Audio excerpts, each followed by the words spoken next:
প্রহসনের নির্বাচন ও রাষ্ট্রদ্রোহের অভিযোগে সাবেক প্রধান নির্বাচন কমিশনার কাজী রকিবউদ্দিন আহমেদ সহ ১২ জনের দেশত্যাগে নিষেধাজ্ঞা দিয়েছেন আদালত।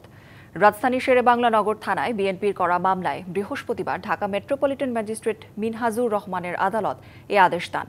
কাজী রকিবউদ্দিন আহমেদ ছাড়াও এ নিষেধাজ্ঞার আওতায় রয়েছেন ৯ সাবেক নির্বাচন কমিশন ও ২ ইসি সচিব। বৃহস্পতিবার মামলার তদন্তকারী কর্মকর্তা ও police bureau of investigation PBI এর পুলিশ পরিদর্শক সৈয়দ সাজেদুর রহমান তাদের দেশত্যাগে নিষেধাজ্ঞার আবেদন করেন।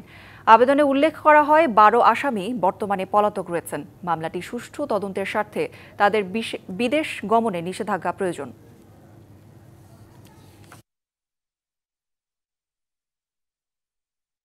তারা বিদেশে আছেন এরকম কোনো তথ্য যেহেতু পুলিশের হাতে নেই, তদন্তকারী কর্মকর্তার হাতে নেই, তিনি মনে করছেন তারা দেশের কোনো কোথাও না কোথাও গা ঢাকা দিয়ে আছেন।